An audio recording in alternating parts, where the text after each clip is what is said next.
Eto mga boss, panibagong gulo na naman dito nga sa naging laban ng Phoenix Suns kontra nga dito sa Memphis Grizzlies. Tinulak ba naman mga boss dito nga ni D-Book itong si Cam Spencer matapos nga subukang agawin yung bola. Dahil dyan mga boss, nagkagulo tuloy dito sa mga players. Eto mga boss, debut game dito nga nila Dorian Finney-Smith at Shake Milton dito para sa Los Angeles Lakers. Ano-ano nga bang mga nangyari sa game na to? At pag-usapan natin yan.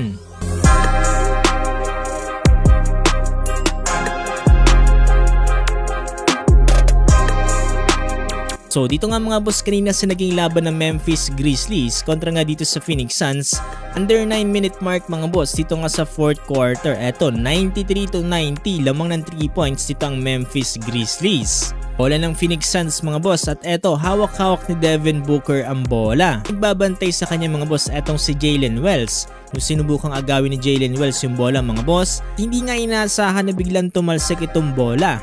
At tinawagan nga ng backcourt violation itong si Devin Booker. Pero hindi nga pumayag dyan mga boss itong si Devin Booker at sinasabi na tumama nga daw sa paa dito ni Jalen Wells sa bola. Pero habang nagreklamo itong si Devin Booker mga boss nakakatawa mga boss dahil parang bata itong si Cam Spencer nang bigla na lang ng agaw ng bola dito nga sa kamay ni Devin Booker. Dahil dyan mga boss parang nabastusan itong si Devin Booker sa biglaang pang-agaw nga ng bola dito ni Cam Spencer. Kaya naman ang ginawa niya mga boss tinulak niya itong si Cam Spencer. Nakaagad namang kinagalit dyan ni Cam Spencer. Bigla namang mga boss to the rescue ang kanyang mga kakampi dito kagaya na lamang nila Jackson Jr.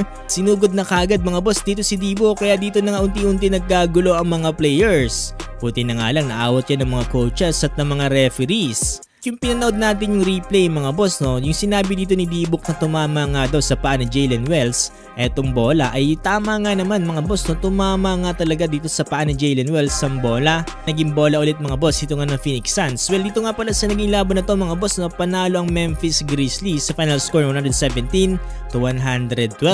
Nakapagtala dito si Jaren Jackson Jr. ng 38 points na sinusundan ni Desmond Bane with 31 points. KD naman 29 points, D-Book naman 16 points. Samantalang eto mga boss sa naging laban ng Los Angeles Lakers at Cleveland Cavaliers, debut game ni Dorian Finney-Smith mga boss at Shake Milton. Ito nga sa game na to mga boss nakapagtala itong si Dorian Finney-Smith ng 2 points, 2 rebounds with 2 assists. Samantalang itong si Shake Milton naman mga boss 6 points with 2 rebounds, 10 minutes of playing time.